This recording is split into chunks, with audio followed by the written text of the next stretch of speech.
ভাই ছেলের করণীয় হলো, ছেলেরে তুমি একটা ভালো আব্বা দেখে তোমার মায়ের বিয়ে দিয়ে দাও।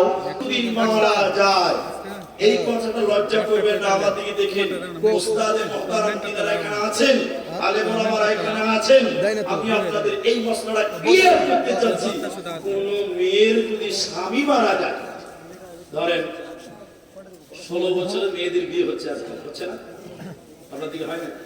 সরকার করেছে 21 বছর বা 18 বছর, কিন্তু 16 বছরে অনেক মেয়ের বিয়ে হচ্ছে, লুকিয়ে লুকিয়ে হচ্ছে। আগের জামানায় 12-13 বছরে বিয়ে হয়েছে। কোন মেয়ে মারা গেছে, তাই কোন মেয়ের স্বামী মারা গেছে, তার বেটা আছে, স্বামী মরে গেছে কিন্তু তার বেটা আছে, এখন মাসলা কি দাঁড়ালো? মুহাদ্দিসগণ বলছেন, আমাদের উস্তাদ যারা ছিলেন তারা আমাদের বুঝিয়েছেন এইভাবে, ছেলে বেঁচে আছে, মা বেঁচে আছে, কিন্তু মেয়েটার স্বামী নাই। এবার ছেলের দায়িত্ব কি দাঁড়ালো? ছেলে যদি বুঝাপড়া হয়, বুদ্ধিমান হয়, ছেলের করণীয় হলো, ছেলেরে তুমি একটা ভালো আব্বা দেখে তোমার মায়ের বিয়ে দিয়ে দাও। গোটা সাহাবাপুর এলাকার মানুষ ছি ছি ছি ছি করবে, ছি মায়ের বিয়ে দিল, ছি না।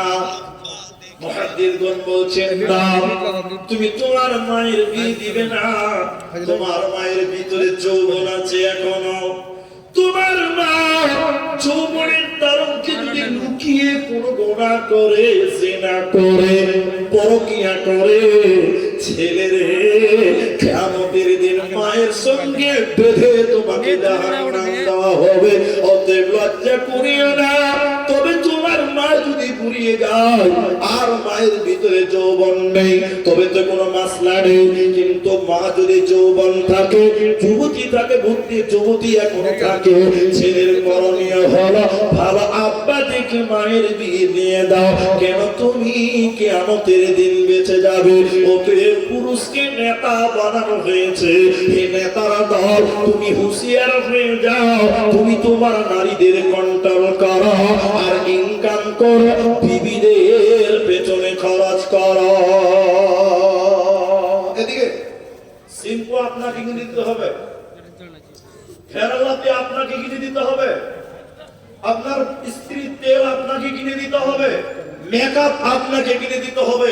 তুমি এক জালসাতে শুনছিলাম কথাটা, তুমি একজন মাওলানা বলছিলে মেয়েটাকে বউবা করে নিয়ে এসেছে। তুমি একজন মানুষ কোন এক গ্রাম থেকে মেয়েটাকে বউ করে নিয়ে এসেছে, ছেলের বউ।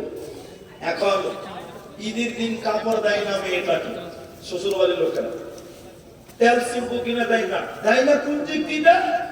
ছেলের বাপ বলছে আমরাই কেন দিব, আমরা দিব একটা, ওর বাবা দিবে একটা।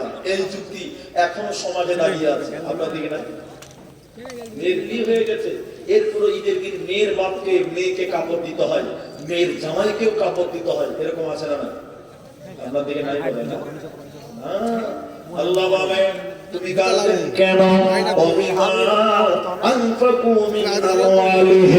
ইনকামের দায়িত্ব আল্লাহ তোমাদের দিল, আর খরচা করার দায়িত্ব নারীদের পেছনে।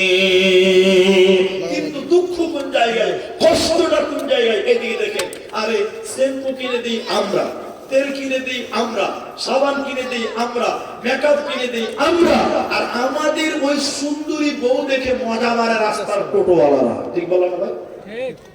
আমরা সব কিনে দিই আর আমাদের বউ দেখে মজা মারে রাস্তার টুকটুকি বলা। ঠিক বলো না? আপনার বউ যদি আপনার সামনে মেকআপ করেছে, আপনার করেন, আপনার স্ত্রী কোনদিন আপনার জন্য সাজে না। সাজে কার জন্য জানেন? টোটোওয়ালা লিখে, ওই যে টোটোওয়ালা। এদিকে দেখেন, একটা বাস্তব উদাহরণ। এটা হয়নি, মাফ করবেন, এটা হয়নি। হাদিসের উপরে, কোরআনের আয়াতের উপরে এই কথা আপনাদের বুঝাচ্ছে। এদিকে রেখে দিবেন। আমরা বক্তা মানুষ, রাতে জাগি, সকালে ঘুমাই। আর আমি, আপনারা আমাকে কতটুকু চেনেন জানেন আমি জানি না। আমি খুব ছোট মানুষ যোগ্যতার দিক দিয়ে, কিন্তু আপনাদের দোয়াটা আল্লাহ অনেক দূর পর্যন্ত নিয়ে গেছে। যেটা আমি বলছি শুনুন, সকালে ঘুমিয়েছি, এটা হয়নি, কিন্তু বুঝে পানি পালিয়ে বলছি। সকাল 8টার সময় আমার বাড়ি এলে আমার উঠেন না জি, উঠেন না জি, আমার স্ত্রী বারবার ভরা মারছে, তখন চোখ কষলাছি, এই এত তাড়াতাড়ি উঠেছো কেন? এখন তো 8টা বাজে, 10টা অব্দি ঘুমাবো। উঠে তো উঠে চোখ কষলাতে কষলাতে সুবহানাল্লাহ